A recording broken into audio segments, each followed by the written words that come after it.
Hello everyone, स्वागत करता हूं आप सभी का प्योर ऑक्सफोर्ड ऑफिस के इस यूट्यूब चैनल पर जो देता है पटना यूनिवर्सिटी से रिलेटेड सभी अपडेट्स आपको सबसे पहले। यह हमारा टेलीग्राम चैनल है, इसको ज्वाइन कर लीजिए।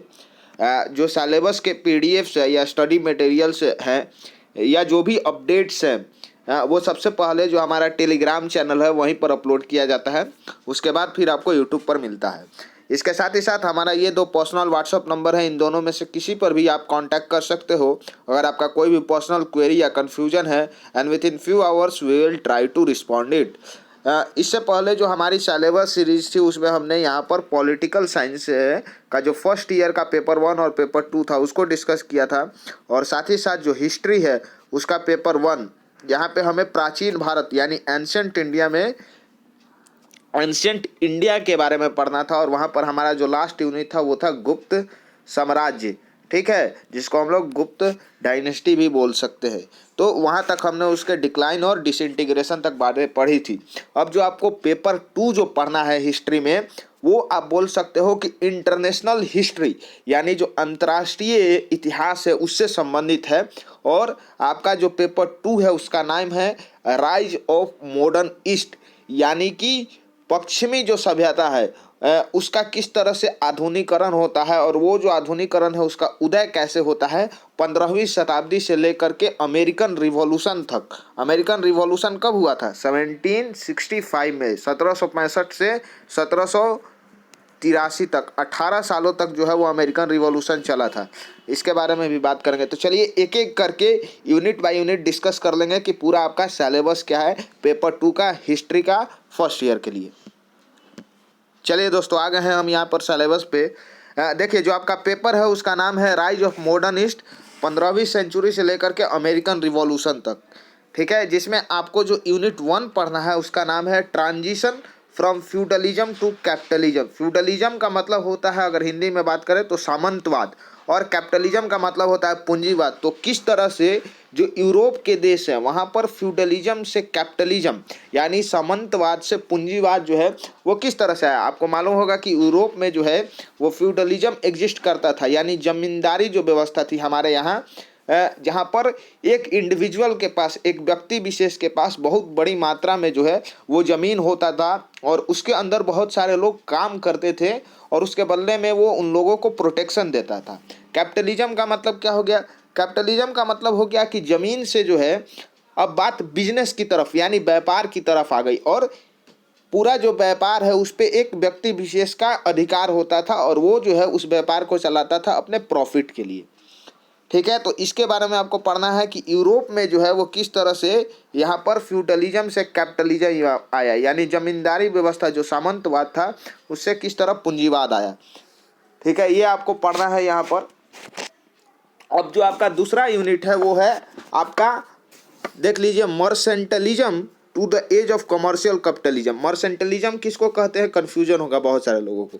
देखिए, मर्सेंटलिज्म जो है वो एक क्या है? इकोनॉमिक सिस्टम है, आर्थिक व्यवस्था है, जिसमें सभी जो चीज़ें होती हैं, कोई भी प्रोडक्ट होता है उसका प्रोडक्शन से लेकर के डिस्ट्रीब्यूशन तक जो है, यानी सामान के उत्पादन से लेकर के उसके वितरण तक जो कंट्रोल है, जो नियंत्रण है, वो सरकार के हाथ में होता है।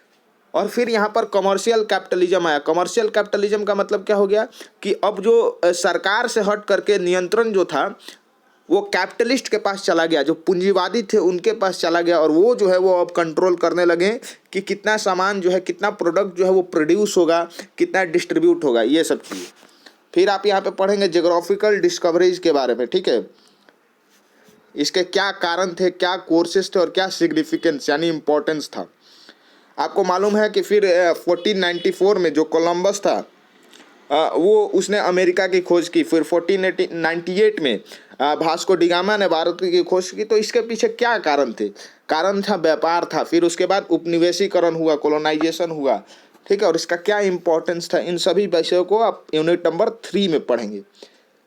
फिर आपका जो टॉपिक नंबर 4 है वो है रेनेसेंस, ठीक है। रेनेसेंस का मतलब क्या होता है? रेनेसेंस का मतलब होता है revival of interest in something.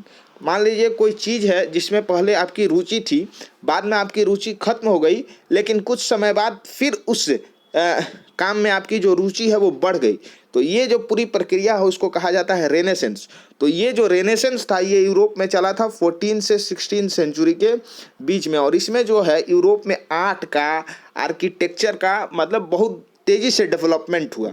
ठीक है, तो इसी के बारे में आप पढ़ेंगे कि रेनेसेंस के क्या कारण थे, क्या स्टेजेज यानी अवस्था थी, प्रकृति क्या था, नेचर क्या था, क्या सिर्फ आर्क एंड आर्किटेक्चर में डेवलपमेंट हुआ या इसके अलावा और भी कुछ चीज़ों में डेवलपमेंट हुआ, और ये जो रेनेसेंस था इसका इम्पैक्ट क्या पड़ा यूरोपीय समाज पर। ठीक है, उसके बारे में आप पढ़ेंगे। फिर जो आपका यूनिट 5 है इसमें आपको पढ़ना है रिफॉर्मेशन एंड काउंटर रिफॉर्मेशन।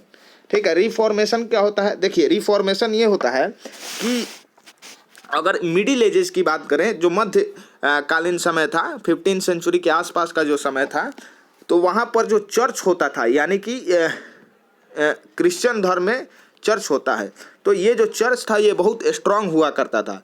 तो आपने सुना होगा कि जो क्रिश्चियन हैं उनको दो भाग में बांटा गया है, एक है कैथोलिक और एक है प्रोटेस्टेंट्स। तो यही जो आसपास 15 सेंचुरी का समय था ना, तो इसी समय ये जो प्रोटेस्टेंट्स थे ये क्रिश्चियनिटी में क्या चाहते थे? रिफॉर्म चाहते थे, बदलाव चाहते थे, चेंज चाहते थे।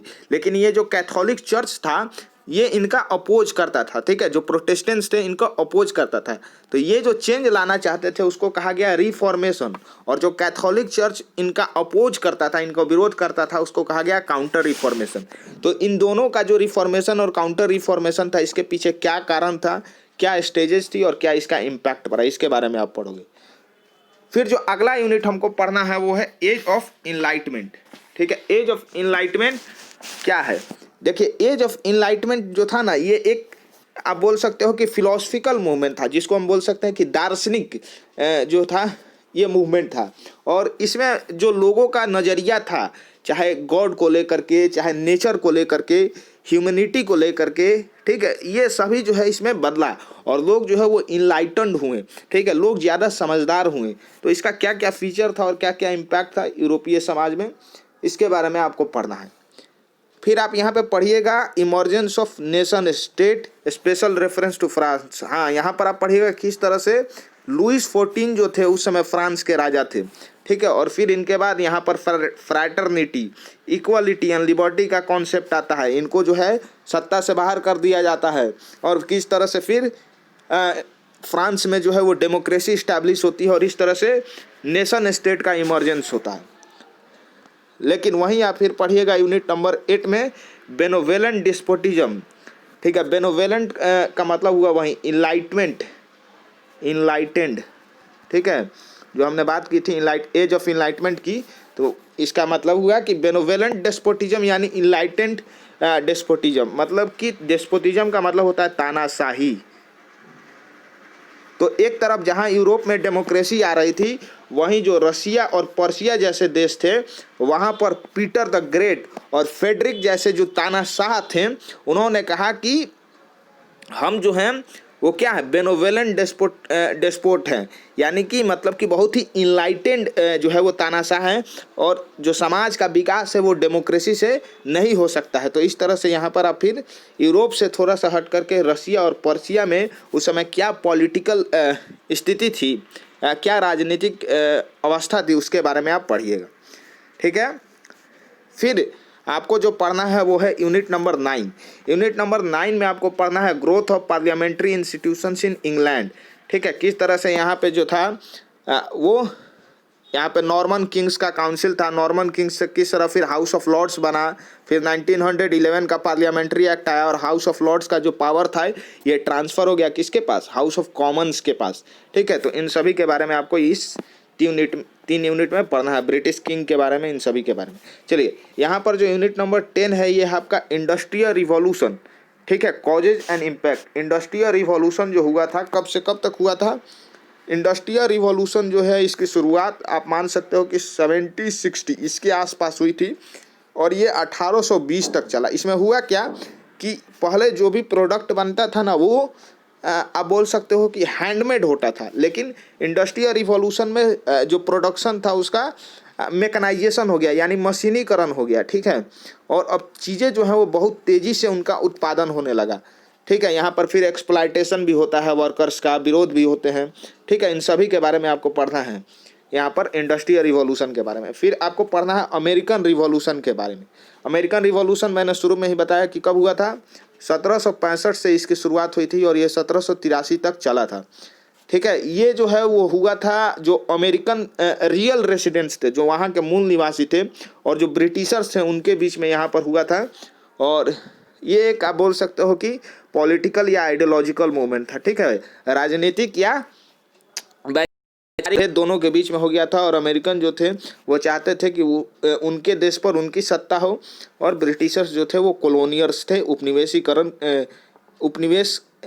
उपनिवेशीकरण था उनका वहाँ पर अमेरिका पर। तो ये जो है वो पूरा आपको वेस्ट के बारे में पढ़ना है कि 15वीं शताब्दी से लेकर के अमेरिकन रिवॉल्यूशन तक, यानी 1783 तक क्या क्या चेंज आया यूरोप और खास करके वेस्ट के देशों में, जिनमें हम यूरोप और अमेरिका की बात करते हैं, ठीक है। तो ये जो है आपको यूनिट 2 में पढ़ना है। उम्मीद है आपको पूरी तरह से यहाँ पर समझ में आ गया होगा।